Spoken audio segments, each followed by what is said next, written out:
very pleasant Thursday morning to you. Kevin, I didn't hear Sean's voice. Good morning, everyone. Pleasant Thursday morning to you. Welcome once again to Untengle on the Bridge 99 FM. A very pleasant morning to you, Richie B, and the Up and Go family, and a very pleasant morning to everyone gathered on the bridge this morning. Bridge Nation, good morning. Good morning, Team Un-Tengle. So we do this again, right? Kevin, please. You see, if we not turn on the you know what? I don't turn on the you know what? Oh, here.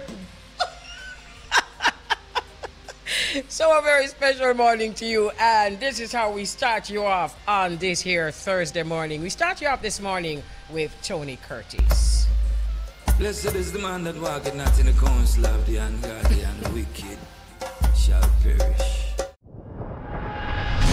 So it's time for us to untangle the trending with producer, Untengle producer Lafaine Wiggan. Lafaine, you ready? Hello? Yellow. Yellow. Good morning. Good morning. How are you and where are you? I'm good. Are you seeing me? No, not yet. Oh, I'm here in the building yes. at the bridge. Yes, I see you in your mustard. Yes. Right up the place, you know? You understand me? Actually, that color does that. Yes. All right. So, Yes. tell us the story and then we untangle it. All right. So, in our Untangle the Trending this morning, a video was released on Monday, I believe, of the Dalai Lama. He was approached by a boy whose identity is not known for a hug. The exiled leader hugs him and asks the child to kiss him on his cheek. After that, the Dalai Lama pointed to his lips and said, "Here also." Then he held the boy's chin and kissed him on the lips. The Dalai Lama then said, quote, "Suck my tongue," and stuck his tongue out. In Tibet, sticking out the tongue is said to be a traditional greeting that goes back to the 9th century, and the crowd is heard laughing, and the Dalai Lama hugged the child again and spoke about peace. Now, the video went viral, of course. Many people were infuriated about it, and his office issued an apology for the video of the meet and greet in February in the northern Indian city of Dharamshala, where the Dalai Lama, is the highest spiritual leader of Tibet, and he has been running an independent government in exile since 1959. You know, I hear the story, and I hear a lot of most people are, infuriated. Yes. But then there are those within the Tibetan culture that don't seem to be as infuriated as the rest of the world. Exactly. However, though, Lafaine, they say that sticking one's tongue out is said to be a form of greeting in Tibet. Exactly. But we stick out your tongue all the while and nobody knows say nothing. Exactly. That is not the problem. That's not the problem.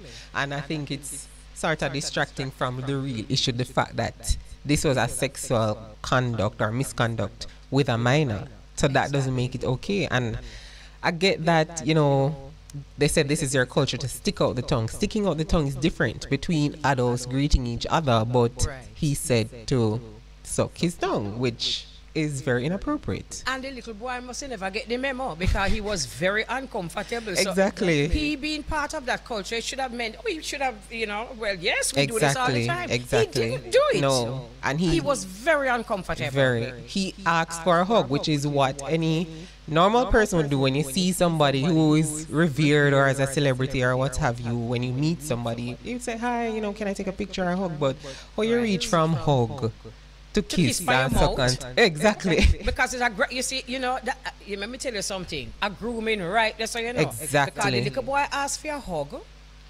him kiss him on him cheek, then the little boy not say nothing, so him kiss him on him lip. Exactly. And the next stage now is to kiss him on me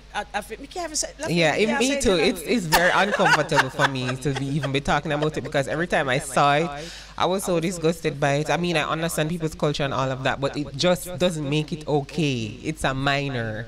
If it was two consenting adults rather, but it's a child. And when you do these things to children in that moment, in their innocence, we may say, "Oh, it's nothing, no, he always does this kind of thing, playful and all of that." But this is something that he'll have to live with for the rest of his life. When he grows up and he looks back and he sees this, like, I thought about that, Yeah. Lafaine. You know, I thought to myself that, okay, fine, it happened to him, and the world saw how uncomfortable he was, and then it is now a story. Can you imagine? And I'm hoping that this young man gets some therapy. yeah, definitely. Because he's going to need it, because he went up to this revered Right. man as a child. Right. And you see there now? it You see goes. there now?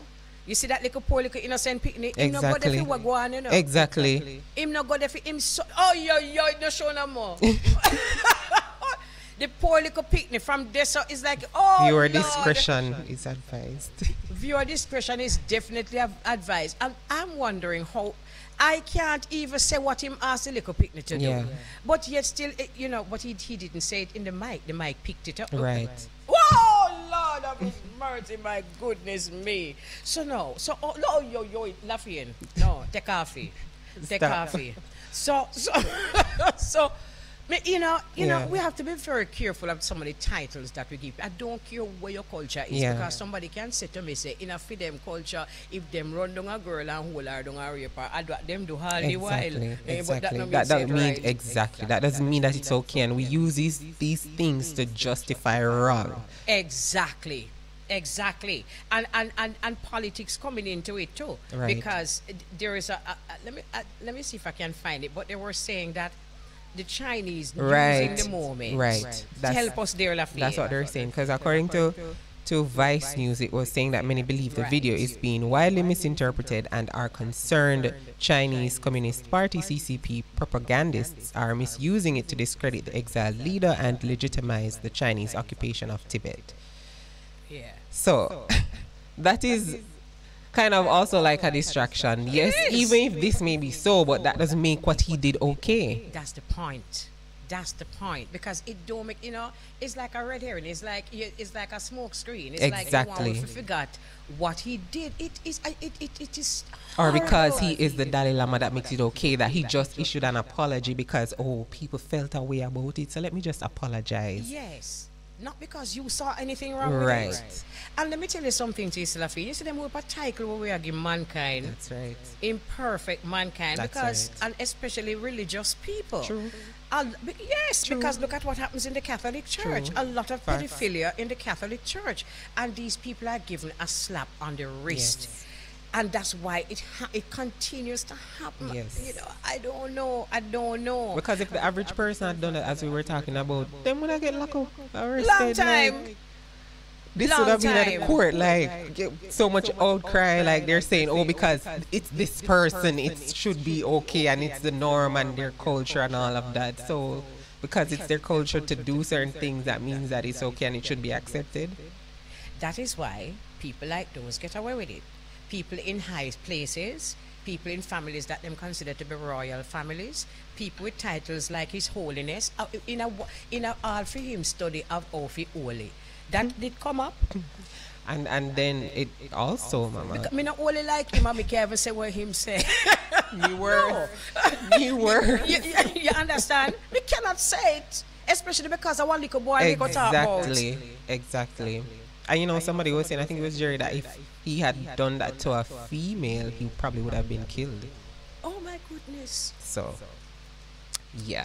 You see where we're going with this? Exactly. And I don't know, as you talk about position and authority and people with money, it's, I don't know, this fascination with young children. Me not get it. Me not get it, and I don't know if I want to get it, because so many of these people, you hear these stories coming out so many times that, oh, they are allegedly pedophiles and all of that, and it's just kind of sickening, actually. You know something, Lafaine?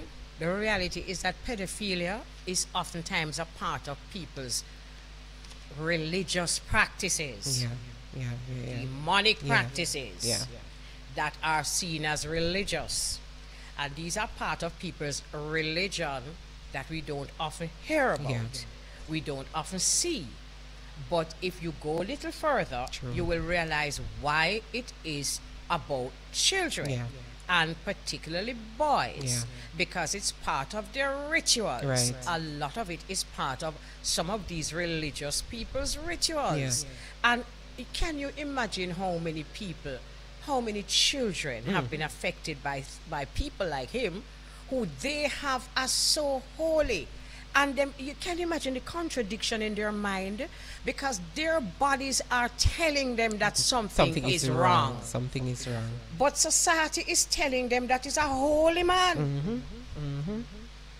Maybe. So can you imagine the confusion? Exactly, because you can see that there was some hesitancy. The little boy, he was like, he's pulling back because he's like, you know, My father never do that yet. yes, right. Like, you sure? You know? Exactly. So that's that's the confusion right there, because if we weren't looking, if it wasn't a public place, and this man took it even further, because I am not convinced that this is his first rodeo. No. But clearly, I mean, if it's a case that they're saying he's known for doing these kind of gestures, to tease people, and it's a norm. It's like Make him never ask Bishop to me see him long, me see him all female to the good Anglican Bishop too. So yeah, it's all that make too. him say so to Bishop too. Right? Or a grown man, why are you doing that to a child? Because I'm impressionable. But you saw it right there in front of our faces during Lafaine. The confusion of that child. Yeah. I want a hug from somebody who I figure, Yes. if I hug, I feel blessed. True. This is where he's taking it, and I'm uncomfortable with it. What would have happened if there was not an cameras. audience? That's the sad This is part not of his it. first rodeo. That's the sad part of it. Come on. And how many others? And the fact that there are so many people around there just laughing and like it's okay. I mean, I think saying in Jamaica that would have fly. Like somebody would have been, no sir, somebody in the crowd would have ball out. Lafaine, that can't be yes.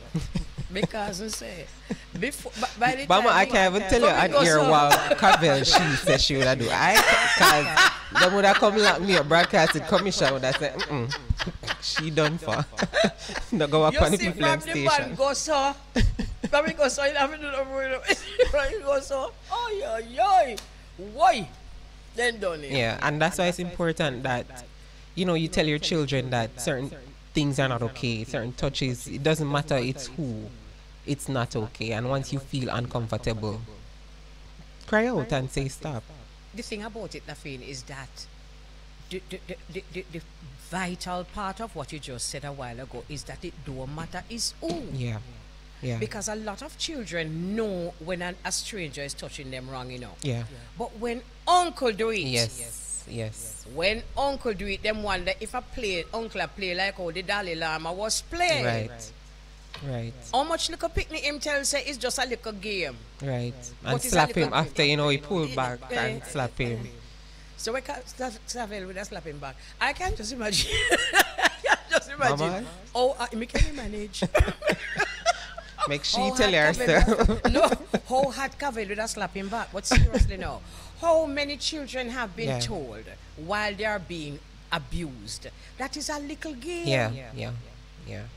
Yep. And it's a little game between them and the abuser. And somebody that they know, that they are acquainted with, is not a stranger. Exactly. So when uncle do it, there are questions raised in the child, because would uncle really do something like that? Yes, he would. Yep. And the children need to know, would Parson do it? Ay. They're not ready for this conversation, Mama. They're not ready at all. But listen, I tell people, like, I'm not that big on like physical touch and all of that. Yeah. Because you give people an inch, they take a mile. So you have to be careful and protect yourself at all times. Whether people want to say you're stuck up or this or that, but you have to set boundaries with people so that I know that, okay, I can't cross this line with this person. And Absolutely. that's something that, my mother would have told me from when I was young. So Yes. But the only thing though is that our parents told us, and we got the message. They got the message across Lafaine. But when is true. Yeah, when it's somebody who your mother I look up to like him a God. Definitely. That's the problem, you know. Definitely. Until you say don't tell nobody, or you're brainwashed to think that it's okay or it's just a game, as you said. Yes. Yes. But anyway, I'm wondering if he will still be considered to be His Holiness. And if he is, it's a wake-up call for the world to understand that titles like these don't make you holy. It is. It doesn't. It definitely doesn't. It doesn't. And it doesn't change the fact that people are just people at the end of the day, and they have terrible sides to them, whether them want to be pastor, judge, lawyer, whatever. It doesn't matter. Same way, So. Yeah, man. People are just like that. People are people. And I think, you know, it's a very unfortunate situation. It is. When we have to teach our children, because on one hand we want to teach them to respect their elders, because that's part of our culture and a necessary part. And on the other hand, we still have to teach them that there are people who are adults who are unclean. Have evil intentions. And these people, look here, you see this conversation, you see just like how me afraid to even say where the man did say. You understand how difficult these conversations can sometimes be? They definitely are. And even if it has happened to somebody, they're not going to, especially men, they're not going to come out to say, I was groomed or I was molested. It's not an easy conversation to have. See himself. So we have that as a white elephant in our society. Yes. But as one thing, you know, I am very uncomfortable saying it here in this space. But make I tell you something? No, man. You see, when me and Madam I pick me shut the window, them that's nobody can hear when me and them are talking about, you know, because we're going right down into head. I said for go though. Right, but that's how it should go. Yeah, man. That's how it for so go. You see all them pretty word where you call it people, them we take set upon them, my little children, them. No, we don't call it so in the house. No, we don't call them long pretty word there now. You see, you call a spade a spade. And then hope to God when we go to the road, no. Them nobody say it how you say it. I prefer take that chance there. But that's how we have to parent, because if we do it any other way, because social media out there, everything is just out there without fear, you know. So it's not like when we were growing up, well, our generation. I say that loosely, but yeah, you know what I mean. But nowadays, everything is out there. You can't, by the click of a button, it's just right there before your eyes. So you have to be real and frank with children in their upbringing. Absolutely. And for something that is a part of these people's culture, he make sure him not tell the little boy if we do it in the mic. Him tell him off mic. Yeah. I pick the mic, pick it up we hear what him saying. It wasn't something that was said in the way or him did that talk about peace. Yeah. Him cap the conversation with the whole peace thing to as if, you know, shadow that what had happened before. Like, no. Lord have mercy, my goodness. And you see how important it is for us to allow our children to be discerning. Because you see, from them just born, you know, Lafaine, you see, from them just born, and mothers will tell you, and you're going to see with your own children. You see, from them just born, them have some people then don't like. Yes, that's what my best friend said about her son, for real. They don't like this. I hear we know that's not nice. Yeah, you force them. You say hug him, man, go to him. Because we share. Yeah. We have to cut out them something there. Yeah, now. definitely. We have to cut out them something there. You know, I went through that with, you know, my children's father where I'm like, what you gonna beat him for? And I'm like, no, you never hear what him say. Yeah, me hear what say. But suppose that's you. And I'm like, okay. So I had to face the reality because of my situation. Definitely. Because me never have one of them children's father where, yo, dude, allow them, right. No. If I saw you feel, I saw you feel. Right. I have to talk your mind. But at the end of the day, we have to find a way to let our children know that being discerning is a good thing. It is. And as young as a baby, as you said, they pick up certain things about certain people. Yes. You have certain people who just cannot touch them. We did have a dog named Tennis, you see, because we have a little time. We did have a dog named Tennis, right? Yeah. Nice name. No, and all our dog, but you Right. see, my dog, no, Tennis, there's a young man down the road who is my big brother's friend, right? And he's always teasing me, but Tennis was more my dog. So Tennis understood that this boy was always teasing me, always troubling me, and I don't like. Don't do right. Brother, good friend, don't like him. Yeah. I'm always a trouble me. You see, every time Steve, every time Steve, because the dog was a short dog, a fox terrier, Yeah. so they're short. You see, every time Steve take up tennis religiously, in fact, Steve start do it for sure. Everybody where tennis I go do. Tennis wet him up, Oh my wet goodness. him up religiously. I Oh don't know my where him find it every time. goodness. Every time. And just him alone, no one Just else. Steve, Mercy. nobody else. So pets have it too. Yes. They always said, dogs mainly and children. Yes. Yeah. Don't like him because of whatever tennis workout something. Yeah. Something and about don't- it, yeah. Yes, and don't like him. And tennis will do that. And my big brother try to film for no. Oh, and we used to say, leave me dog, but me a little one, me don't have no power. So, you understand? But I always Yeah. remember that even animals are that Yes, sensitive. very too. discerning. Yeah, very discerning. So when we find that about our children, one of my godsons told me a story about his daughter the other day. Yeah. And it is sometimes embarrassing, so we have to be very strong. Yeah. And there was somebody at their house, and the little girl, who is a very quiet little girl, sweet, beautiful little girl, pretty nice. You could pick just go up to the nice lady and say, "You're not going home." What do you want now? My stepson didn't know that time for you go between, but that's There's the elephant in something the vanilla about said. it, yeah. And it was a quiet little one, not the outspoken one, the little quiet one goes up to her, but genuinely wanting to know when she going Yeah, home. when she leaving. Something about When she her leaving, energy or when she spirit. leaving. Yes, when she leaving.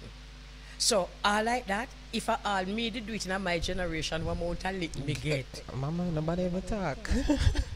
Nobody even talk. But you see, when they do that in that moment, you don't correct them, but you ask them afterwards, what is it? Why did you say Right. that, or why you asked that? Right. It must be something, so you need to find out what it is.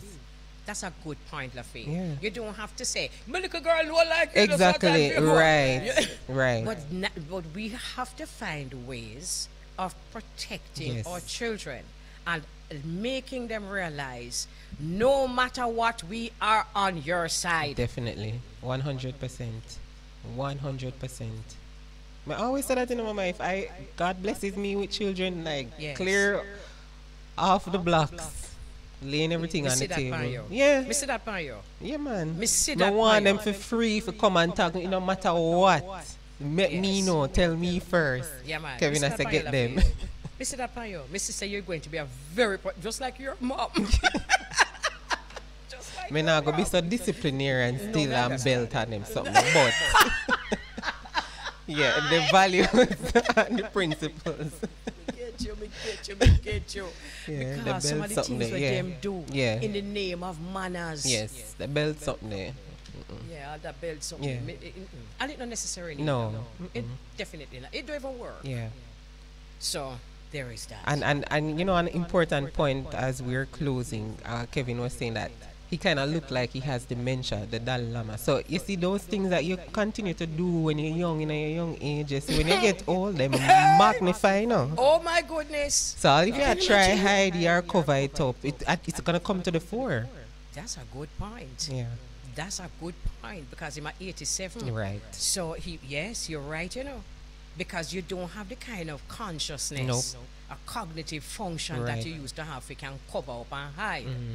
Now you're going to go to a road. Right in the public. Right. And you're going to do them something the same way. So we have to be careful what we allow ourselves to get used to. Yeah. You're right. Yeah. Good point, Kevin. Not true. Yeah. And because, you know. yeah. And I wanted to read this quotation, Mama. It's by Booker T. Washington. He was a very influential African American speaker of his time. He was born into slavery. He said, "A lie doesn't become truth, wrong doesn't become right, and evil doesn't become good just because it is accepted by a majority." Absolutely. Can I tell you something, Lafaine? That quotation was to be read today. Yeah. Because my only quotation that I read today, you know what it said? It said, let me see if I can find it, double standards do not diminish the reality of the truth. Exactly. Basically the same thing. Same thing. If you're a pedophile, no matter if your name Holiness Squared, You know, change. you're wrong. just- You're wrong. so you're wrong. Karen, Wonderful that's true. conversation, Yes, Mama. Lafaine. Mama. Thank you very much. You're welcome. And Bless we'll you. do this again another time. Next time. Really loving it. All right. So we're live. Good afternoon, New York. Good afternoon, Beau-regard. Good afternoon, Mama Kelly. Good afternoon, Jamaica. How's everybody doing? We're doing good. We're holding on. You know what I mean? Great to hear. Great to hear. Yeah, man. Yes, I. So what on your side? We're experiencing wonderful weather, Mama Kelly. It's about 86 degrees today, so you know the summer chipping right now. Hopefully it doesn't get any colder than this after this week passed, but it's been very warm this whole entire week, so we give thanks. Looking kind of nice and upful. It's just amazing perspective because I'm here in Jamaica a while and I'm thinking to myself, you know, it's hot, man. I mean, it's all yesterday. Oh my goodness, hot. Yes, And yes. right now it's hot. Me have about 2 microphones.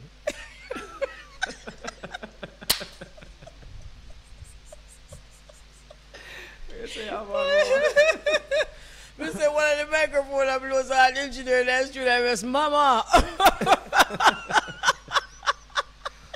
Wow. But I doesn't care, it's hot, man. Yeah, man, the big apple are warm up, Mama Kelly. It's warming up very lovely. I mean, you know, people been tired of wearing these big heavy jackets and coats and cold weather, and you know, summertime is always a better time here in the tri-state area in New York City overall. We don't like the cold weather because you know Jamaica we come from, tropical weather, Caribbean people, so we're always looking forward to the warm weather. I hear you, but when it's hot when it's hot over the your side, it's well It's hot, hot. you know. Yes. Whee! Yes. When it's hot over here, it's well hot, Mama Yeah, Kelly. man. Yeah, man. You know? But Yeah. those are some of the things that make New York nice, you know, the different seasons and, you know, the warm weather, we get the cold weather, you know, we enjoy all seasons here in New York. But, you know, unfortunately, I was looking at something the other day, Mama Kelly, and it's saying that a lot of people who live in New York are trying to escape the Big Apple. They're saying that residents are so worried about crime and the sky-high housing costs and the struggling schools, you know, that 27% said they want to move away in the next 5 years. Wow.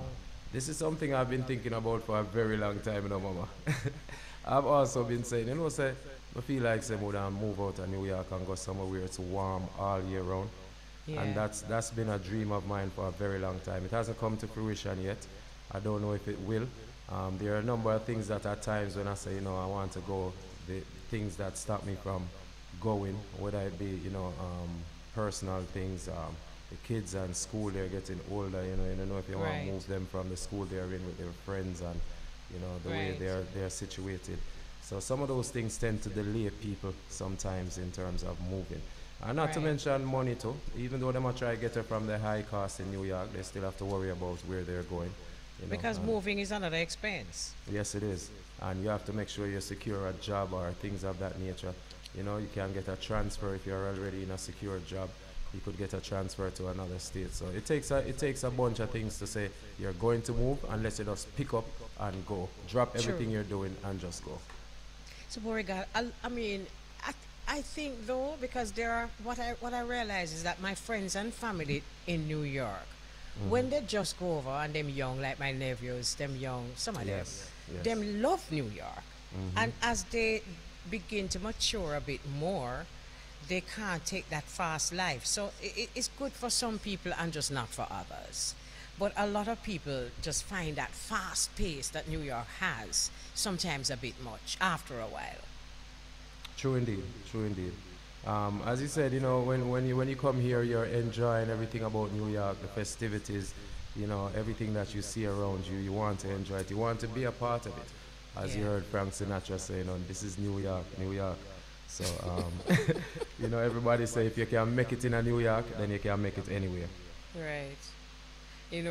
Josie Wales always say, New York, a place so big they name it twice. Hello? Oh, Yes, I'm sorry, Mama Kelly, I'm hearing you. right. Josie Wales always say, New York, a place so big they name it twice. Yeah, man. The city that never sleeps. Yeah. Yeah, man. You can make There's it just here, you something can make it about, anywhere. I understand people who want to move and I understand people who want to stay because my family is South Florida, right? Most of them in Yes, South Florida. yes. However, there's an energy that New York has that cannot be replaced. That is true. New York know? New York City primarily is like a melting pot, Mama Kelly. Everyone is here. You know, everybody from all different countries, all different nationalities. You know, you'll find a Jamaican, you'll find a Trinidadian, you'll find everybody from the Caribbean, everybody from every other continent around the world. They all come to New York City. This is their first stop for many people who migrate to the United States. You know, so it's a big melting pot. That's all of what you just described a while ago is exactly why I like New York. Yes. I mean, even It's in not so diverse. good. Yeah, I mean, Yeah. my friends would say, so Elise, not anymore, but I remember when I was very young, I would look in the train station and look at the kind of people that hanging out homeless in the train station because it was a new experience. And Yes. it was all part of my experience to see that. So, for good and for bad, I probably wouldn't want to live there, but I get New York. I get it. Yes. Everyone is here, Mama Kelly. Everybody is here. You know, and speaking of the homeless, you know, that's a big thing in New York City where, you know, sometimes I see them and I wonder what the government is planning on doing for the homeless people here in New York, even through the winter. You wonder how them survive, you know, out there in the cold and, you know, not having anywhere to sleep, not having anywhere to feel warm, a hot meal sometimes, you know, that's a big problem. And then you go some other places, Mama Kelly, and you never see a homeless person. Exactly. So you have to wonder what is it with New York, why there are so many homeless here, and then you go other places and you'll never see one. For as long as you're there, you'll not see a person on the street saying that they're homeless. Absolutely. Yeah, man. That's one of the things that to me I would remember about New York. The fact that there's so much homeless, and then where I'm from is one kind of person homeless. But what used to fascinate me is just that, I mean, it's not a good fascination, but fascination still, that in this space that is a melting pot, you realize that the whole world have issues. Yes. Because you see nationalities from all both hanging out, crack out in a train station. And I kind of like to get a picture of what's happening globally. And you get it there. Yes, you do. Yes, you do. One of the great things about New York, as I said, is that you meet people from all over the world, Mama Kelly, and you learn about other people's cultures and their way of living and their lifestyle and, you know, things that they are into as a nation.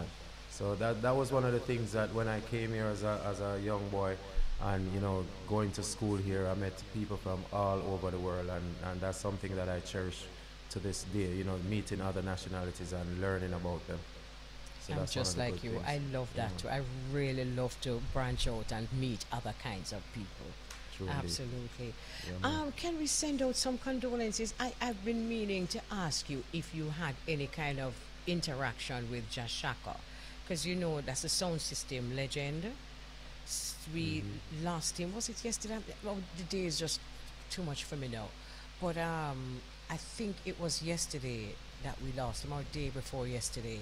That he has a sound system in England, and a very, very well-known selector will play what they call Zion music. Him just play some of the sweetest cultural music ever, you know? So my sister Della actually texted me. All right, then I'm going to know is when. I can go over to Della and see exactly when it was. Yesterday. It was yesterday. Right. So she actually texted me and told me. And, you know, Wow. yeah. Condolences, Yeah, man. on to his family and all the fans worldwide. You know, everybody who's affected by his passing. You know, as a colleague or a fellow, what should I say, worker in the music industry, as a sound man, Mama Kelly. You know, Yeah, man. we have to definitely send condolences. This man was a pioneer. Yes. I'm taking it, you know. Yes, a real, legend. A real true legend, yeah, man. Yes. Yeah, man. And when him play, you know, you see when him play film kind of cultural music where him play, it's just sweet, man. Him, you know, him just have that knack. And he I'm was- looking at his information here, Mama Kelly, and he's been doing this since the early 1970s. Yes, Yeah, years, decades, yeah, man. and it just gets sweeter. You know, you're a selector. You know when you know music, you just know music. Yes, It's just so that go. So we say rest in power to Josh Shaka, also Yeah, known as the Zulu Warrior. Yeah, man. Yeah, man. Same one, man. The See that? legendary. So that? that's that. There was a situation that I saw going on in Jamaica, Mama Kelly, and I'm not sure how long ago this information came out, but I'm going to read it to you. It says here that Canada rolls out billion-dollar gender equality initiatives in Jamaica. It's saying that this is how and when Canada bought a seat on Jamaica's Constitutional Reform Committee. They're saying that the multiple gender introduction of laws being pushed in the West, which allows children to not only identify as anything they feel like, but also provide funding for children who may want to change their gender. This is what Canada is planning on bringing to Jamaica. Can I be honest with you, Beau-regard? A lot of the grants that are being offered in Jamaica for many years, from Europe, from where you are, from Canada, have been very subtly promoting that long ago. Right. Because there are grants that can only be gotten if you have a particular bias. It's not called something that you can readily identify as what. But you see, when you investigate, like for example, marginalized people sexually, let us say that's what it is for. So right away you realize that that grant is for people who are sexually marginalized. You're sexually marginalized, me neither. So you realize what these grants are for and who Yes. these grants are for. So it's not that it necessarily new. It's just that it is a lot of these grants, the average person don't even know that there's such a thing. And if they know, they don't even know how to access them. So a lot of it is done in such a way that only a few people know that they're there, and even fewer know how to access them. But a lot of it is for the marginalized, and it's not poor people we're talking. Long time. You know, that was the same thing I was watching Kamala Harris's visit to the continent of Africa recently, and one of the topics that kept on coming up is the whole thing of homosexuality, in terms of Kamala Harris saying that, you know, they need to bring equality to the continent of Africa, and it's basically pushing for equality for homosexuals on the continent of Africa. And there's been a lot of backlash from prime ministers and presidents of nations in Africa, and a lot of other people have been basically licking out against it, Mama Kelly. And they're saying that, you know, America is being a hypocrite by trying to bring that to their nation and forcing it on them when they are, you know, doing business with other nations who are against it. So they're saying that America is being a hypocrite. For instance, where the World Cup was kept the other day, Qatar, Yeah. that punishment of homosexuality is death. Yeah. So they're saying that how come America is doing business with them and they will put people to death for committing those acts, but they're trying to force it on nations in Africa. Yeah, good question. A great question. But you know, before Kamala, there was Barack Obama in it, because what you think one of Barack Obama's missions was when he come to Jamaica? You know, let me tell you something. People are going to use the most charismatic among us, and one thing I'm sure, they all have the same agenda. I don't care how them look. I do not care where them come from. As long as them find themselves in a particular position, them have the very same agenda. And no disrespect to how anybody looks and how charismatic anybody is. As long as you have the same agenda, you have the same agenda. Right. Call a spade a spade. He had the same agenda. Wow. Yeah. Yes, That's why I say a long he did. time. Of course he did. There are people who, my little God picking them, they're all the young people all both in some nice places in a society here in Jamaica. I'm proud of them, you see. And them for tell me how I go on. So they are some of the people who them select to meet these people when they come because they are Jamaica's brightest. And them, some of them is me God picking them. And them tell me about the grants and tell me about their agendas. Right. So basically what the person was saying, and he was on the news in Africa saying this also, he was saying that, they're just being hypocrites because, they're forcing it on us, but they cannot force it on a nation like Qatar. They cannot force it on a nation like Syria, those people who put people to death for committing those acts, but they want to come to Africa and tell African nations what to do. And also in another news clipping I saw where a member of parliament in an African nation was basically saying to America again that you cannot tell us who to be friends with. They're saying that America is coming there, Kamala Harris, telling them not to do business with certain countries and that they should only do business with America and do it America's way. So this man in parliament was saying that America cannot and should not be allowed to tell us who or what nations to be friends with, which I agree with. 100%. I mean, 100%. But it also goes to show that COVID taught me how much of governments of the world are all in. Not all. There are going to be a few, like the ones you spoke of. But most of them are in collusion. They have the very same agenda. And there are very few of any heads of government who have the guts or the bravery. That's why I'm telling you about mine. I'm telling you anyway. The guts or the bravery to stand up and speak out against. So my Prime Minister, Barbadian Prime Minister, I am so proud of her because she has more guts than a lot of the men to stand up and speak her mind clearly. Mia Motley, right? Yes. Yeah, that's the queen. Yeah, man. That's the queen. Queen. It is 1:24, Mama Kelly. They're saying we have to take a commercial break. Yes. All right, we'll soon come. All right. So we have Dr. Michael Barnett online. Are you there, Michael? Mama Elise, yes, ma'am. Okay. Beau-regard, Yes. just sent you something a while ago. Okay, let me check. All right. So, right, because Got it. we're both going to have this conversation. So, Michael, you wanted me to tell the people then, but tell them now. Tell them. All right. So on April 21st this month, which we consider Groundation Day in Jamaica, the anniversary that day, His Majesty, His Imperial Majesty, visited Jamaica in 1966. So that's 57 years ago.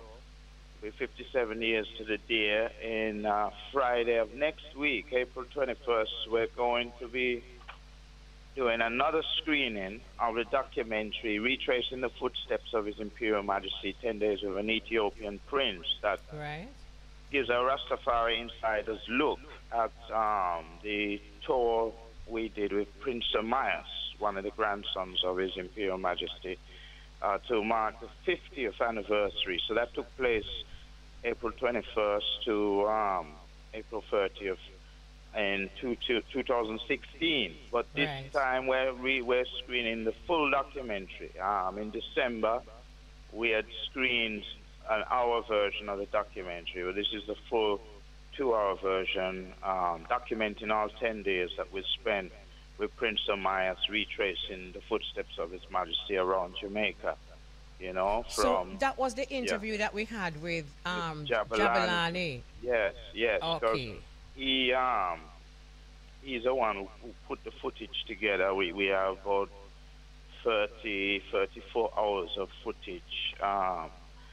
So we had a videographer, well, two videographers actually, Ryan Hahn and a brother, thing there, what's his name now? It's just gone, Roy, will come back to me. But both of them were videographing the whole trip, especially Ryan and you know, quiet moments as well as actual formal visitations he made. So he, as he came on the airport, we had him fly into Jamaica on the 21st of April, which was a Thursday, and 2016, which mystically was the same day his Majesty came in, was a Thursday in 1966, April 21st. And then we had him from the airport, went to National Heroes Park to lay a wreath on Garvey's shrine, his grave, and at the cenotaph at National Heroes Park, Michael, University College we visited. Then we went to Jamaica College. Then from there we went to CAST, which is now UTEC, and then UWI. So all of the educational institutions that he visited. So we did that. And then we also had him visit King's House, see the Governor General. We went to Jamaica House with him to visit Prime Minister Holness, and Minister Grange was there, and so forth. And then so, Dr. Barnett, yes. What is the difference between the rescreening that is going to be happening when you tell? It's going to be happening April 21st at the University of West Indies campus from 6 o'clock to 8:30. The difference is this is the full version. Okay. So people got a taste of it in December. Okay. We just gave them a taste, an hour, but this is all 10 days that we spent with the Prince. So okay. they'll get. So we gave them a snack in December. They're getting the full meal the 21st. Right. And that is the difference. So it is significant for those who are interested. So right. our thing is, as well as promoting to people who weren't able to make it in December last year, we're just saying to all of the Jamaican persons who are interested, come to UWI Friday, April 21st.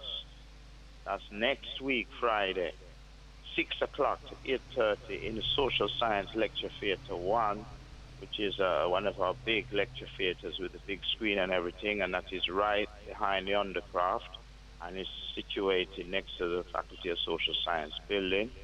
And come and full join the full 2-hour documentary as we commemorate the 57th anniversary of His Majesty's visit to Jamaica, here in Jamaica.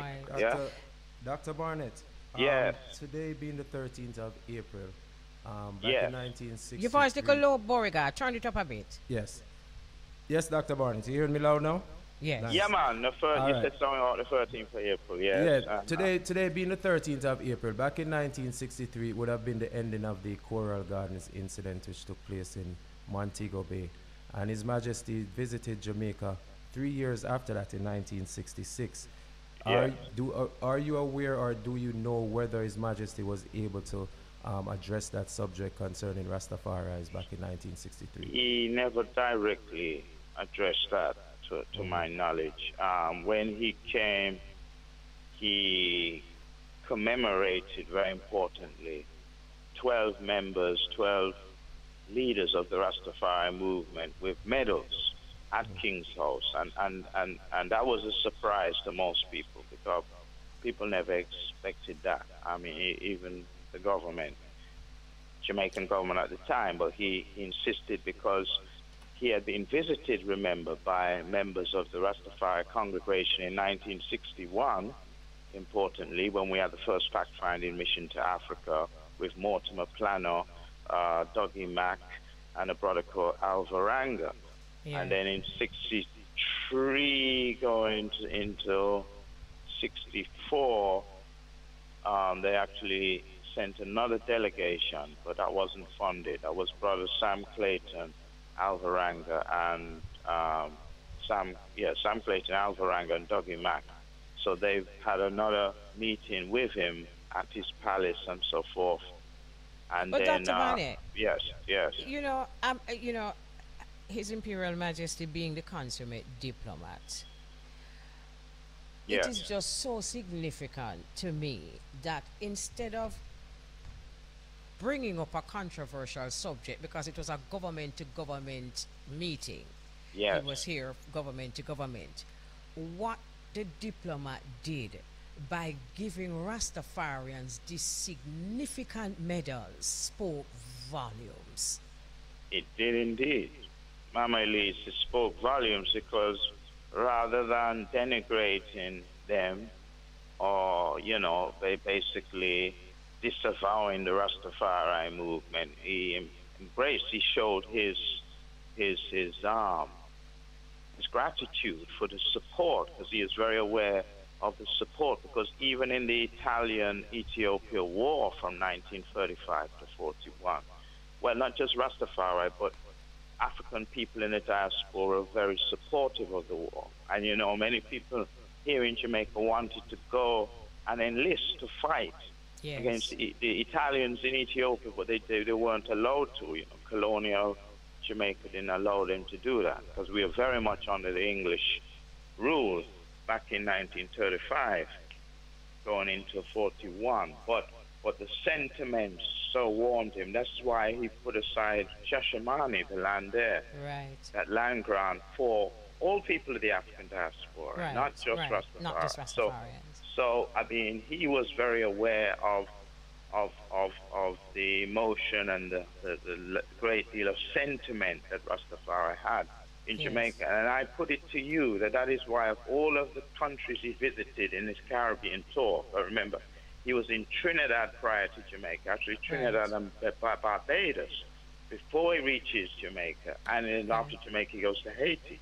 But we're the only country that he gave a school, the Haile Selassie High School, which is now was his gift. I mean, he provided the money for Jamaica to build that school. And I think that his sentiment was particularly strong for Jamaica because he didn't give any of the other islands a school. In fact, it's the only gift of such a gift he gave in the whole Western Hemisphere in his visits. He never gave that to the U.S. or anything like that. Yeah. Weren't we the only ones to welcome him in King's House? That's a good question. Find that out for me, Dr. Barnett. I would love to find that out. Look into that. I have to look into that because I'm just wondering if Trinidad would have done it as well. But I have to come back to you on that one. Yes, yes, please. But he did get, he was the first African head of state to visit independent Jamaica because we only got our independence in '62, and no other African head of state visited prior to him. And when you look at that video, The Lion of Judah, we call it, it's a 25-minute documentary. The outpouring of people, not just Rastafari, so in at the airport, when he's at Palisadoes Airport, which is now Norman Manley Airport in Kingston, where the tarmac is completely full, and in fact they had to have Mortimer Planner come up to the steps and insist on the crowd parting ways, like Moses parts the Red Sea, so that His Majesty could come off the plane and walk across the tarmac into the airport building. Well, you've just whet the appetites of our listeners, those who want to be a part of viewing this documentary, and just tell us again when it's going to be, where it's going to be, and how long it's going to be. And also the name of the documentary. And the name of the documentary. The name of the documentary, let me start with that. Retracing the footsteps of His Imperial Majesty. 10 days with an Ethiopian Prince. And it's going to be on Friday, April 21st, because it's part of the commemorative activities for Groundation Day. Friday, April 21st, next week Friday, from 6 p.m. to 8:30 p.m. It's a full 2-hour documentary, and it's screened in Social Science Lecture Theatre 1 at Irie campus, the Mona campus, right there in Mona, Kingston. And so it's a one-off, doing the 2-hour. So those people who were there the last time, as I said, they only got 1 hour, but you really need to get 2 hours if you want to see what transpired the whole 10 days. Every day was filled with activity and jubilation and so forth. Momentous occasion. I mean, for me, it was a big flashpoint in my life, I'll tell you, just being part of the entourage, as well as an organizer, of course, to the event. But very big flashpoint in my lifetime. Well done. So my thing is that we were thoughtful enough to have the video cameras running all the time, and so we captured, a lot there. In fact, it was very difficult to put it all together in 2 hours, but Jabalani Tafari did a good job, because the question is what to keep and what not to keep, and how to get people to have a feel for what happened without putting in the whole 30 hours. Because the easiest thing was just to let it run, but obviously we couldn't do that, Wonderful talking to you, Dr. Barnett. And thank you very much for the history. Thank you very much for the details. And thanks for always just keeping us abreast of what happens on campus and what happens culturally on campus. Yes. It's very important to keep one's abreast. And I just say very quickly, I'm going to just congratulate the Rastafari Caucasian Benevolent Society for holding the 60th celebration, which was last weekend. I was a part of that, and it went well, and hopefully the footage of that will come out. It was all videotaped, and some of it will be put onto YouTube, so those who never attended. Was that at Pitford Nyabingi Center? It wasn't. It was actually at Jarrett Park. Oh, okay. It was at Jarrett Park, yeah. Okay. Thanks again, then. And we'll be in touch. Thank you so much, Dr. Barnett. Dr. Barnett, before you go, can you do me a favor, real quick? What's that? Mama Kelly celebrates her birthday this weekend. Can you wish her a happy birthday for me, please? Oh, yes. Well, that was sneaky. Have a great, fantastic, and jubilant birthday, Earth Day. Sister Mama Elise, yes. All the best wishes to you. Thank you very much, Dr. Barnett. All right, yes, give thanks. Right. All right. All right, Doctor. Take care. So we said it earlier on, but I guess we need to just put it out there in the global connection. So, all right. So, you there, Beau-regard? Yes, Mama Kelly. I want to remember that today is Caperton's birthday, 13th of April. Yes. Oh, happy birthday to the Prophet. Right. Yeah, man, the fireman, Caperton, King Shango. And then Sizzler's birthday is on the 17th. Okay. Happy birthday to Sizzler Kalonji. And then Steve Marley's birthday is on the 20th, I think. Either the 20th or the 21st. I always get them twisted. Happy birthday to Stephen Marley when it comes. Marley, yeah, man. Right. And Big Youth, the DJ, Big Youth, the elder. Yes. He has a birthday on the 19th. And of course, on the weekend, we celebrated Bunny Wailer's birthday. Yes, we did. And also, Shined's birthday was earlier this week as well. Got to send a big shout out to Shined, who was broadcaster here on Irie Jam Radio at the inception of Irie Jam Radio. Oh, you mean DJ Shined? Yes, Shined, the artist, Mama Kelly. He was Shined born April, we never know that. Yeah, man. That's why I'm so talented. Shine up there. Now I see where the creativity is coming from. Yeah, Shine's birthday was on the 10th. Okay. Along with Bunny Wailer. They were both on the 10th. Right. Okay. Yes. Happy birthday, Shine, belated. Wayne Marshall also celebrated a birthday earlier. April 9th was his Yes, birthday. I know Wayne born April. Happy birthday, Wayne. Yeah, Nice man. people, them. Yes, you're just a real out the nice people, them. No stop. Don't stop. And I don't know if I told you that my wife also born You in tell April. me. Yes. You see, her look, birthday was last you week. see, you tell me, me just get her. You know so much message me send, me just get her. Yeah, man. So happy birthday, my darling. Hers belated, right? Yes. She was All on right. the 6th. All right. You know, as we talk, there's sometimes I don't know some of these people, but I was listening to an album from Alicia Scott. Yes. And you know Alicia Scott, right? Yes, that's the young lady that Rory did the That's song right. with. Yes. That's yes. right. All right. She's same one. She has an album out. And then she has a collaboration with a DJ that I had not heard before. But, I really liked his style so much that I looked up his name and said I was going to ask you if you know him. Who is he? Baby Boom, otherwise known as Ghetto Rebel. And them say him born in Northwest London, but him deal with that tune where she up on the album, so sweet, nice. I have to go look for it now. Yes. From you said that Mama Kelly, I have to go search and find it. Yes, please do. Because Baby Boom? Baby Boom, and him apparently either formerly known as Ghetto Rebel or also known as Ghetto Rebel. And them say him is a dancehall DJ producer, and him have a penchant for hip-hop and dancehall music. Nice. Yeah, nice. man. But him bad man. I'm sure he has been around before, but I'm just getting, to know who he is, and he really spice up our tune.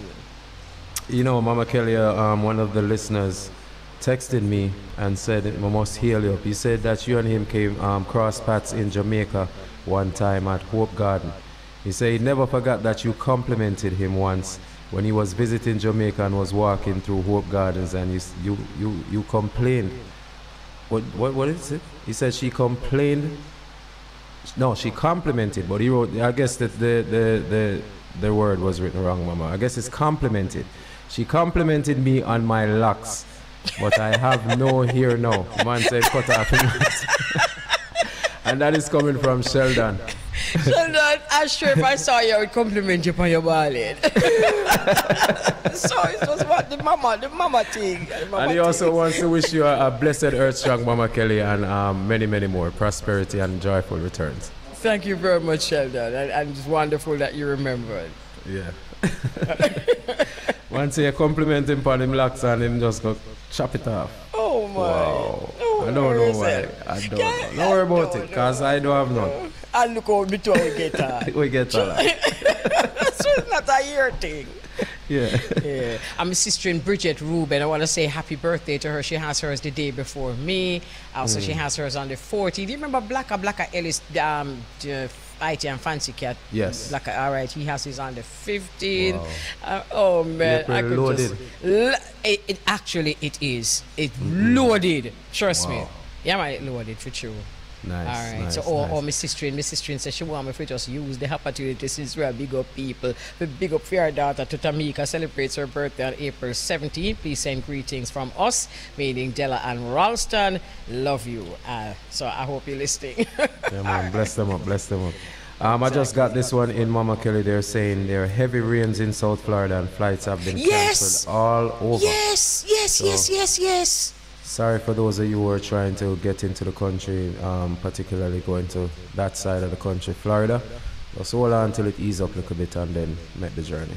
Yes, my sister was telling me this morning on the phone, and she said when them figures say, oh, Bev, happy birthday, because they were having a party for one of my sisters who up there named Bev had a birthday on the 12th, and then planned party and rain pour, and just when them things said the rain are going to stop, the rain come down with a vengeance. And them said they have the party same way, so Bev, thank the Lord that you never drowned. And that you did have a lovely birthday, darling. Remember that's something that we used to sing when we were kids, Mama Kelly, rain, go away, please come back another day. That never did work though. No, never. Never work. Are we just lucky sometime and buck up and rain just stop?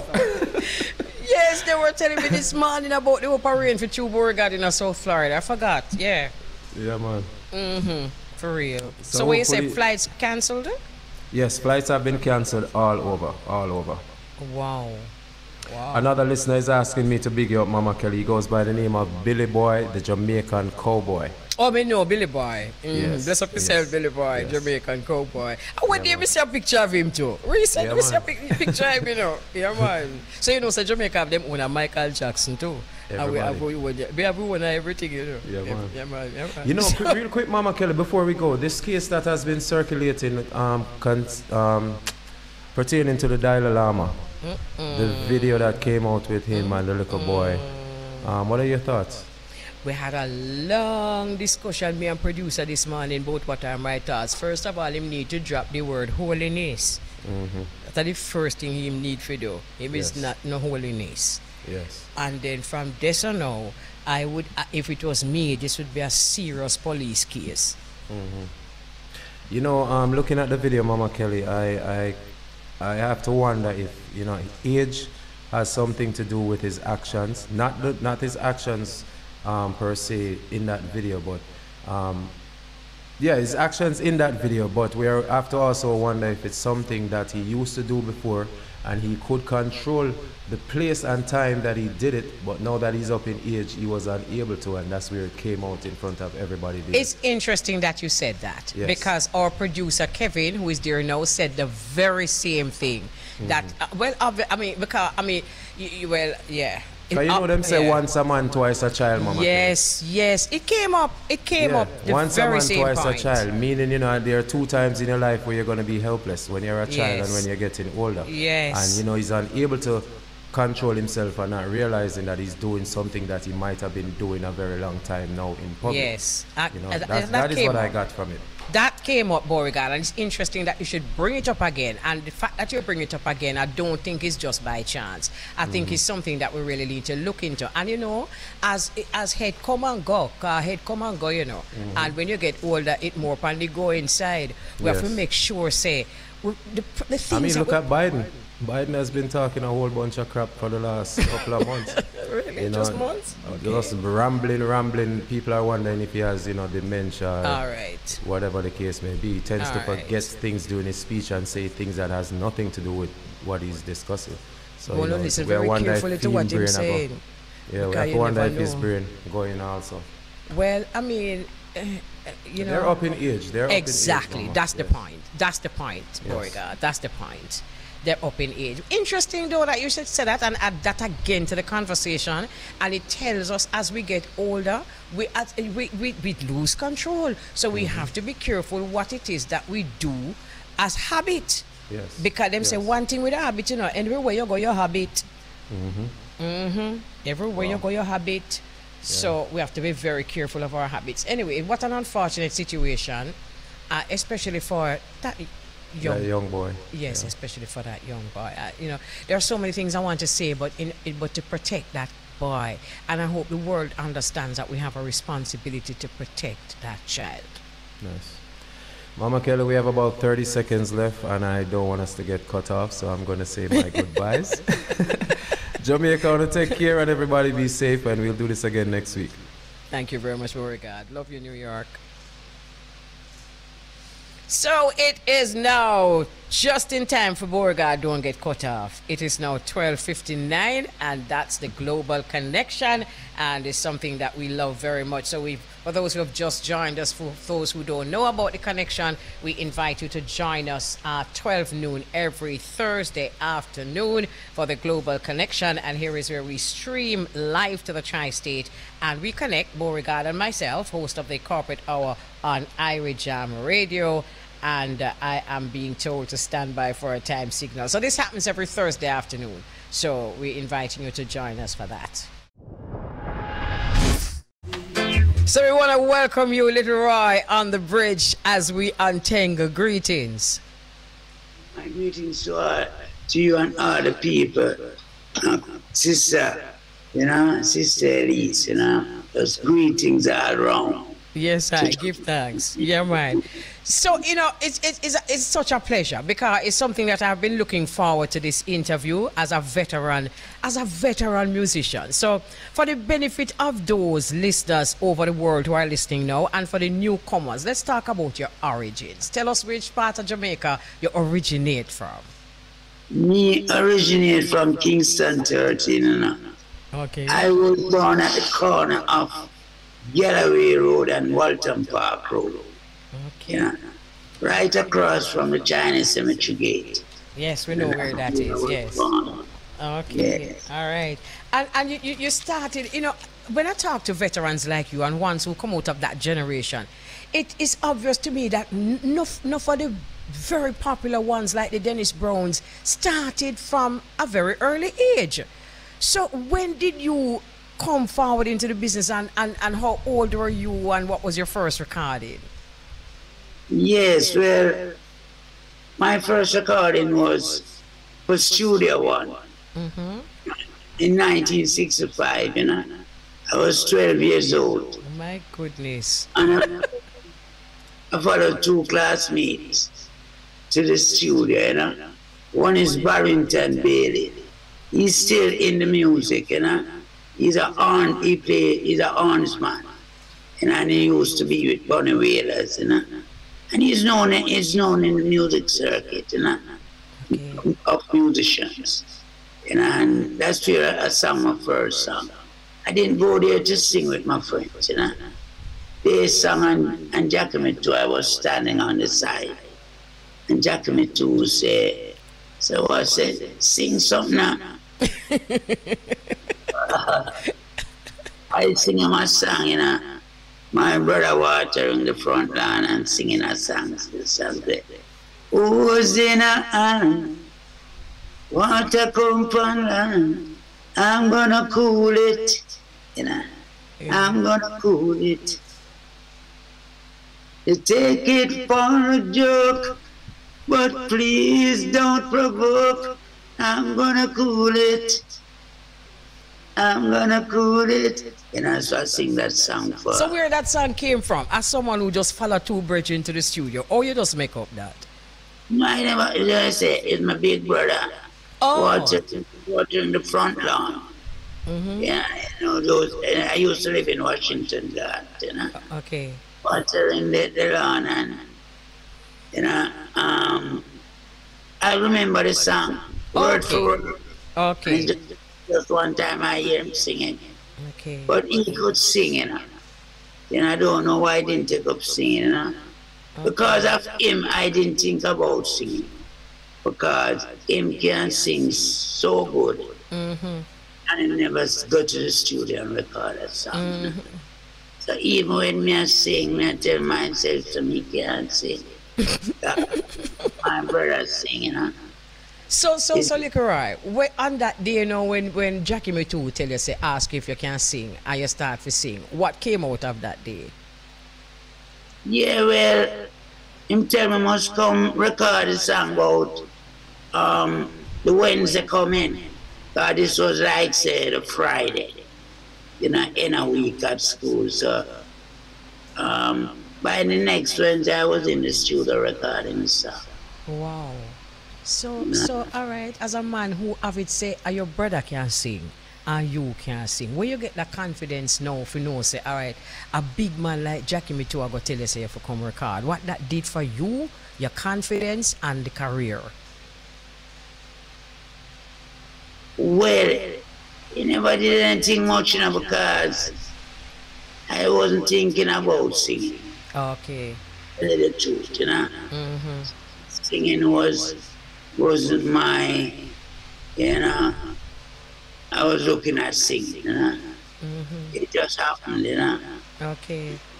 And I you know, I could say, well then, maybe time for a good and maybe time for a bad, you know, but I could say time for a good because I'm still here, you know. Right.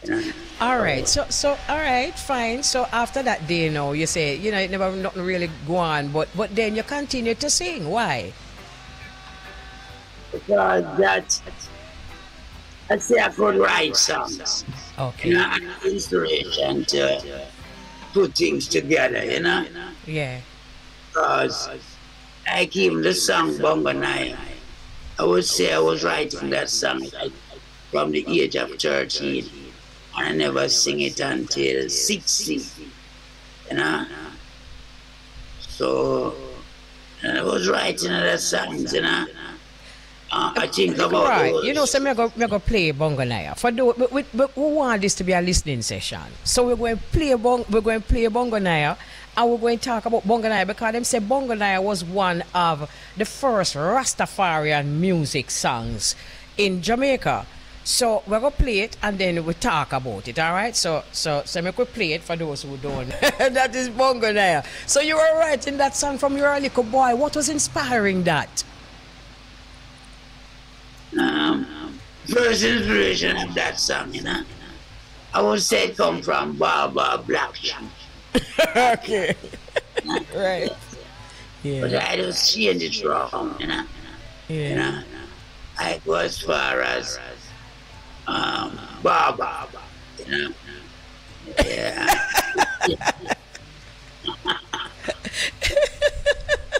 So you stop this one, just burn the barber right away. Oh my goodness. So for those listening, you know, you see this song your bongo now we were playing from Liquor, it became a household chant. And probably one of the first Liquor tune them we know say a Liquor tune, no sir? Yes, because I sing there's a virgin in my class. His name is Donovan Carles. He ended up singing with the Soul Syndicate. And he sang that song with me. So it was titled The Little Roys. You know? But before that I was singing as Little Roy. Prince Buster gave me the name Little Roy. I sang 2 songs for Prince Buster. One is called Reggae Soul and the other It's You I Love. You know? And that song Reggae Soul now, it's causing a lot of controversy, you know? Because I know I sang the word reggae first, more than any other artist, you know? I sang that word at age 14.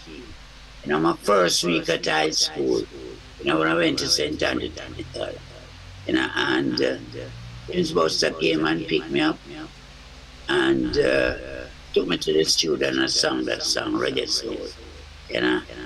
I have many witnesses, you know, because I still have, you know, people that was in the class with me. Remember that day, you know? Yes. Speaking about writing songs and being the first to sing songs, it seems as though many of your original songs, there either is controversy about it or people have done it over so much that them don't even realize that is your tune. Songs like Tribal War and what the other one your name now? Prophecy. Let us talk about that. Prophecy and Tribal War. A whole heap of people feel say probably a John Holt first sing that song there. Make we talk about Prophecy. No, John Holt will be the Tribal War. Yes. Yes. All right. Let's talk about those 2 tracks. Yes. What do you want to hear about them? That you wrote them and you are the original. And that you original. Yes, well, Tribal Prophecy started Prophecy. Right. Prophecy, a song Prophecy 1972. You know? My friends got the rhythm from a virgin called Black Marwell. You know? Wellington is his surname. He's a brother of Nicodemus, DJ Nicodemus.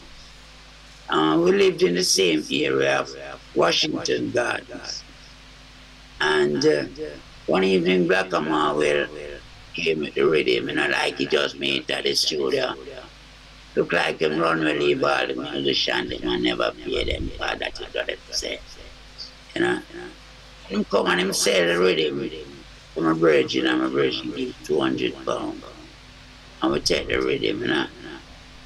And I was trying to write a song for it for a good while, you know, months. And I couldn't really come to something that I love, you know. So one evening I went to Shortwood. One of my friends living in Shortwood, his name is Carl Fletcher. He's also a producer. Produces a song like To Be Poor Is a Crime. Right. You know? He's the original producer of that song with a group called Still Cool. And I was at his house, you know. Me and we had my girlfriend in that time. Her name was Duane Willis. She used to go to Excelsior High School. And I was going to St. Andrew. No, I left school now. You know, and I was at Duane Willis' house, yard. No, it was at my friend's yard with Joe. And in the backyard, you know, she was in the house with them and I was alone in the backyard. And I was just looking up in the sky and, you know, meditating, playing the rhythm in me because it don't change. Any chords is just a one beat, boom, So I was revising that in me, and the song, it's like the song just hit me, just as I hear it. Right. I didn't even have to write it though. I just sing it and remember it. And went to the studio and voiced it.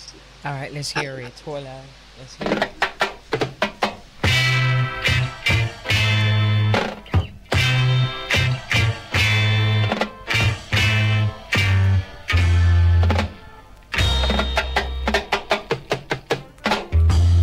Looks like the sun, it doesn't shine for me,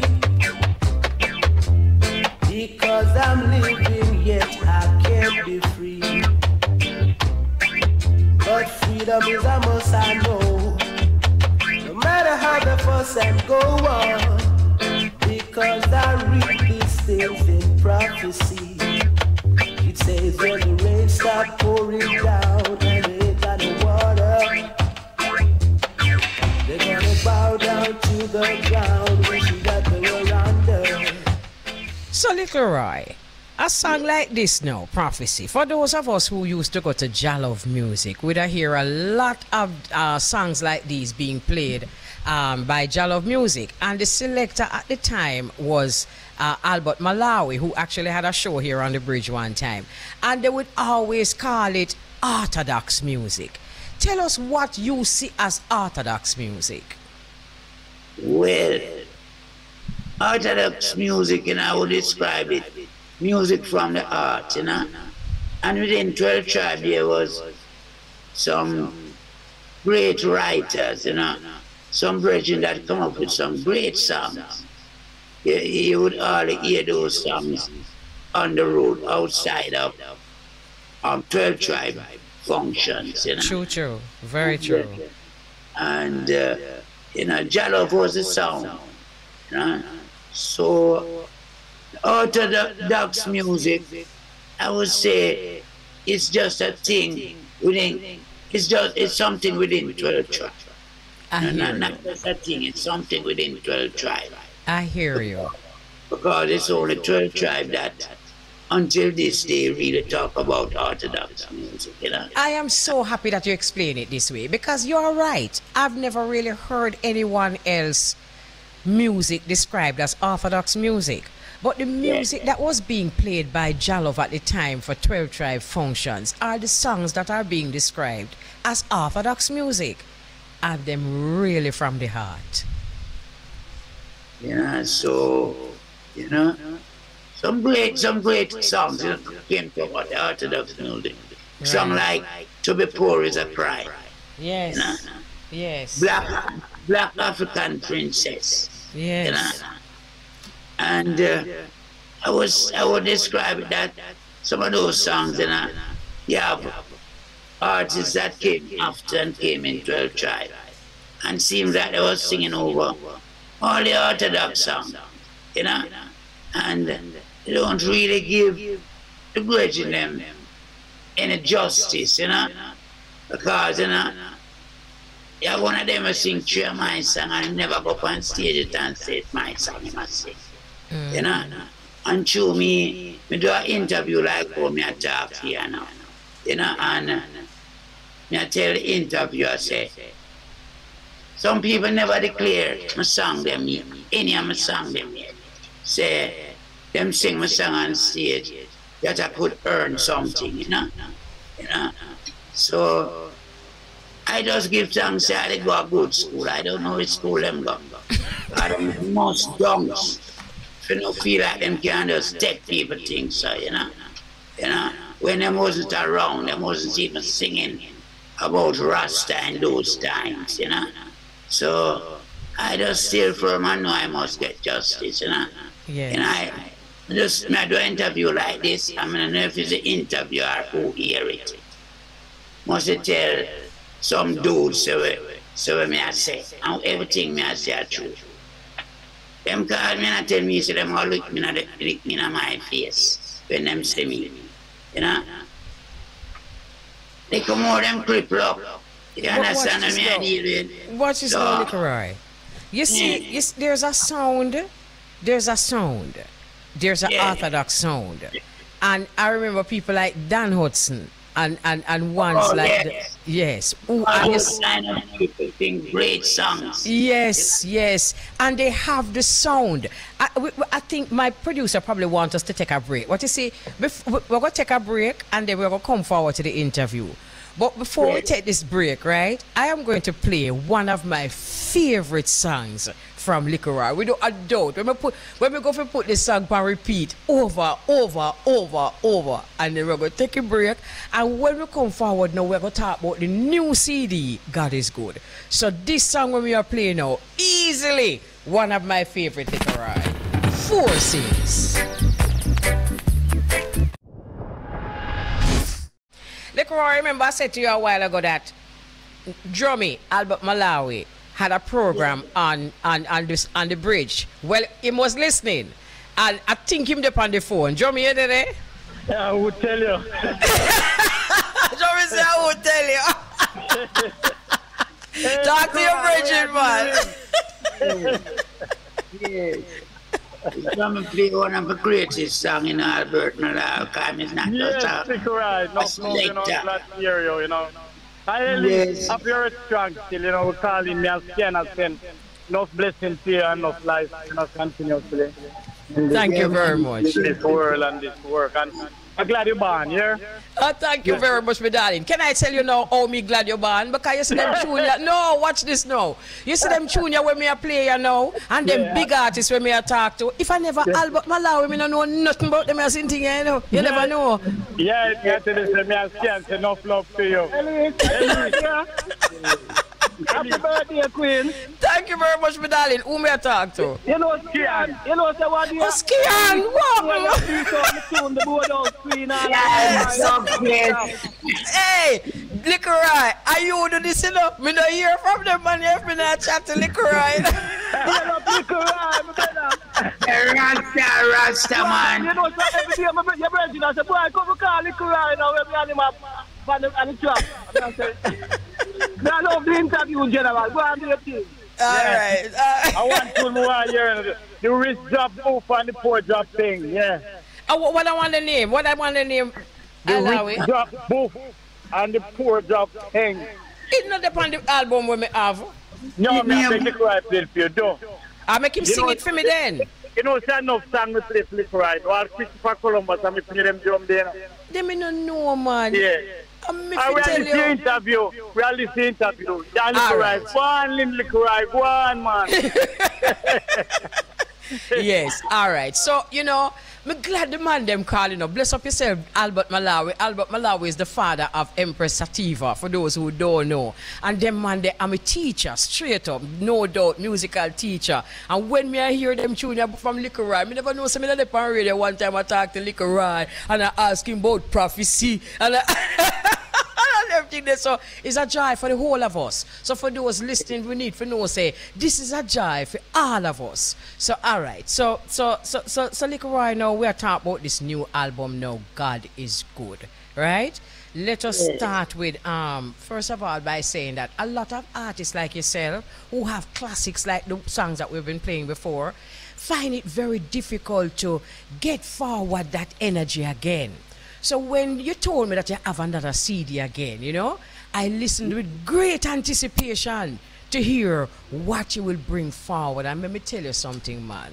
Let me tell you something. You're a man of God. Because you see the way or you just pop them out like nobody's business. Yes. Yes, it's Elise. It's true, man. You know, so I'm just coming from the studio too. Yeah? Yes. Some people from America asked me to re-record a song called Jack and Count and I know that song. Yeah.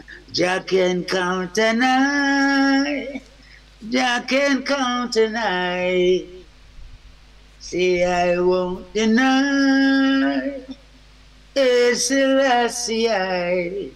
And I just re-recorded that song, and it really sounds good, you know. I would love to hear the re-recording.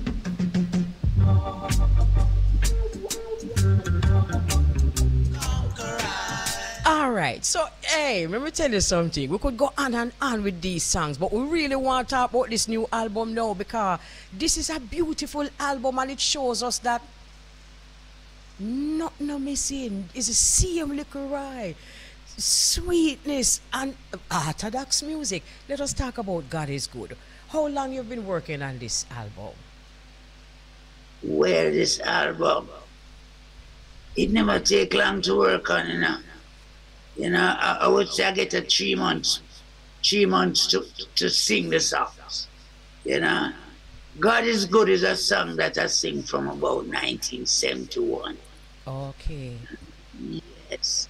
It's a song that I didn't write it. I just sing it out of myself, you know. I don't know if you understand. I didn't write a word. Not a letter. I understand, Irie, but explain it to those who listening. What that mean? Yes, like the rhythm was there, and I think about the rhythm, and I just sing the song word for word, like you hear I sing it back now.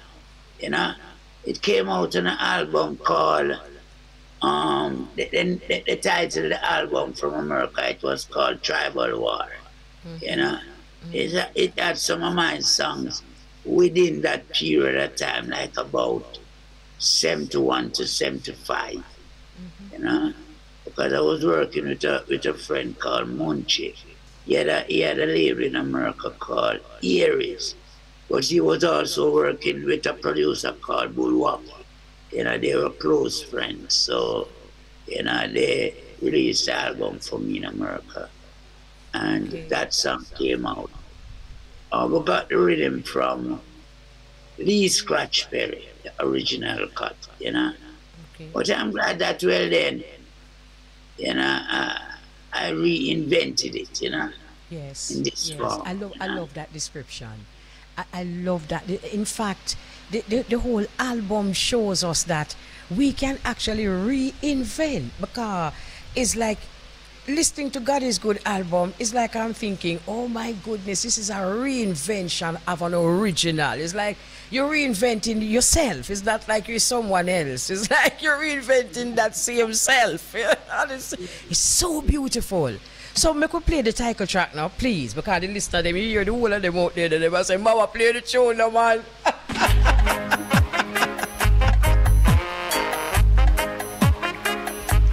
Little Rye. Title track from his brand new CD, God is Good.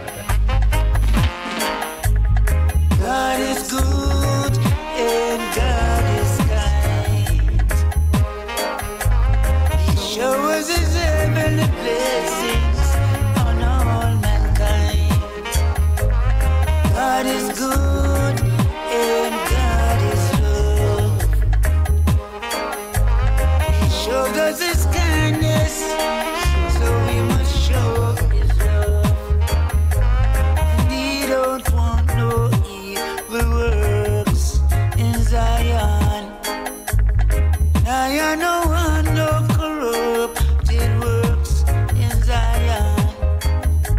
No, he don't want no evil works in Zion.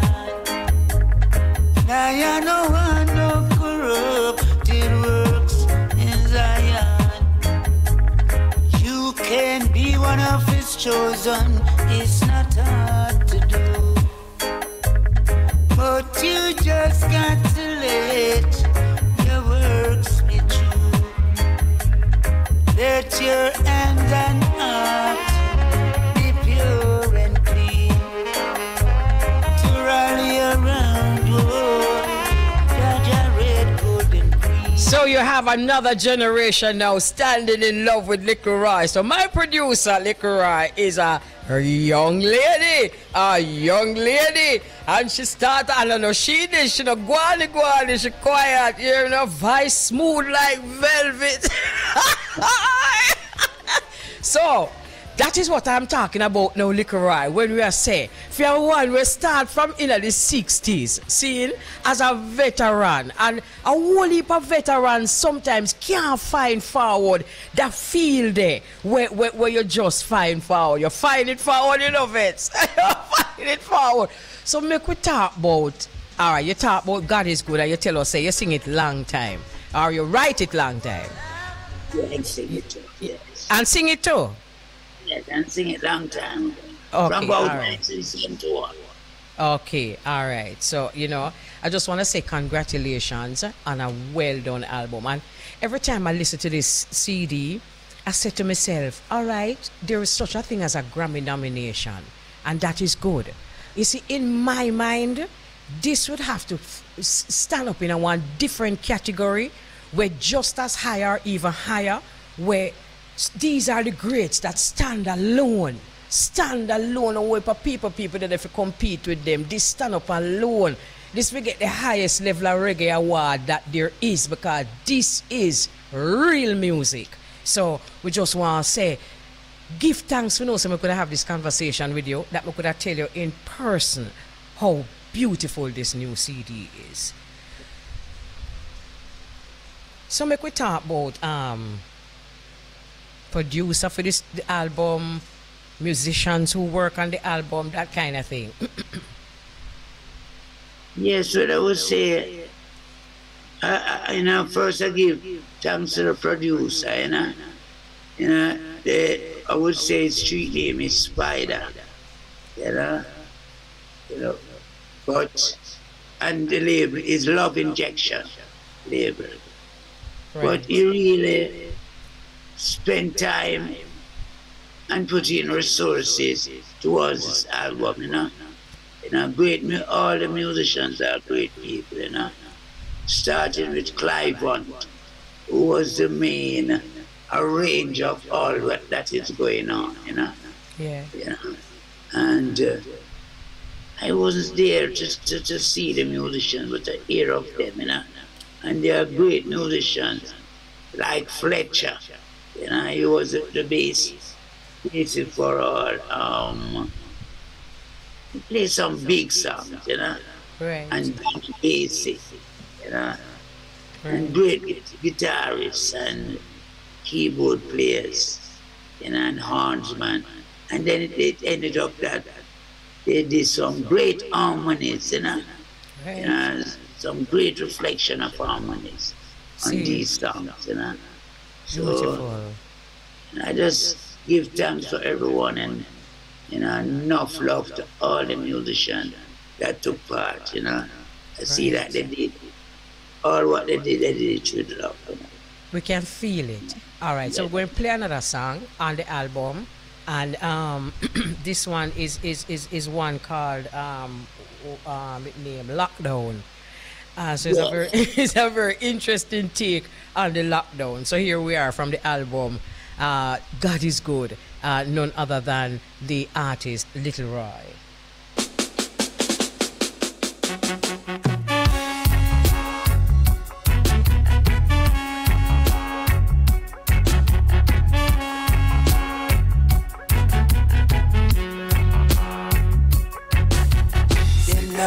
Them lock down the place. Them lock down the place. Them lock down the schools. Them lock down the churches. Them lock down industries. And all gathering places. Them lock down the place. Them lock down the place.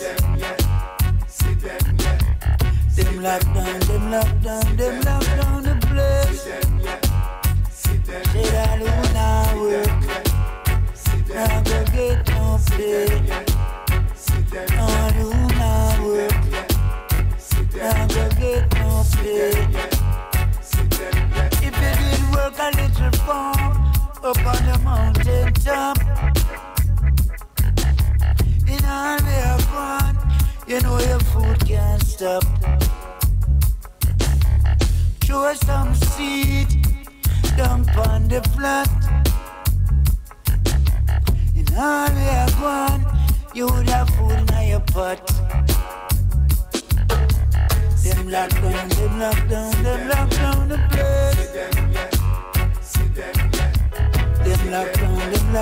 Them lock down the place.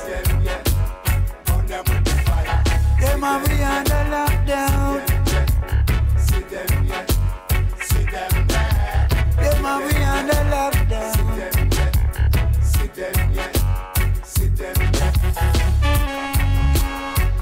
Without a doubt, one of the sweetest lockdown tunes. Well, this one you must have written in a lockdown liquor, right? It's after the lockdown.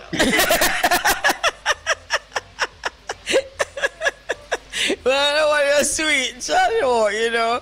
So, you know, we can depend on you for some social commentary, you know. That's what I love with you. The tribal war are one of the biggest social commentary we ever write. And it's when me hear lockdown, a beer smile. Because, yes, you're dealing it sweet. Jano. So, is there anything you want us to know about when you write this song and how it come about and what inspired this song? Well, you know, the best songs you can write is songs that you write for the people, you know? Yeah. You know? Yeah. Because even prophecy, it might seem like it's an individual song, you know? But I would say I write that song for the people, you know? I was more feeling the people's oppression more than my oppression, you know? Yeah. Because I was really feeling an oppression in that time, you know. 1972, I was still living at home, you know. So I could say I was sure of my tea, lunch, and dinner, you know, even if me not work, you know. So, you know, it was a people's oppression of feeling, you know. Right. It looks like this, you know, someone bawling out. Looks like the sun doesn't shine for me, you know. Because like they must see no freedom, you know. And my bars of freedom is a most I know, you know. And then them start call upon God, you know. When the rain stop pouring down and they ain't got no water, you know. They're gonna bow down to the ground, you know. That is how them visualize the judgment on the wicked who oppress them, you know. So it many things to a song, you know. And I feel, you know, I just tell myself, the best songs is the one that you write for the people. I love that. And I remember you saying that. All right, as we wrap up this one now, Little Roy, first of all, just give thanks for your time. So this album now, God is Good, is out. How can we get copies of this album? Well, it's just out on vinyl at the moment, you know. Okay. Yeah, it was released on vinyl. And a few come, and I'm lucky I have a couple. A few come to England here, and it was finished the next day, you know. I can imagine. Wow.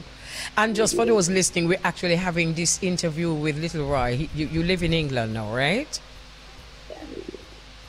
All right. All right, so we'll seal up now, Little Roy. Is there anything that you would have liked those listening to you? Because this is going to be phenomenal. So is there anything that you would like, though? We're going to close with another song, you know, but if you said, don't just have another song line up. You see the tune when you name Righteous Man.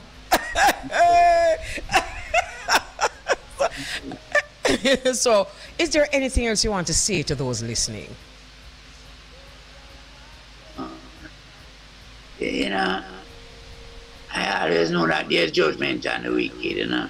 So don't find yourself on that side, you know, of the wicked, you know, doing what the wicked doing, you know. Because, you know, Psalms 91, that's where I'm at now, you know. And it shows so well then, you know, the works of the you know, the Most High protect the righteous, you know.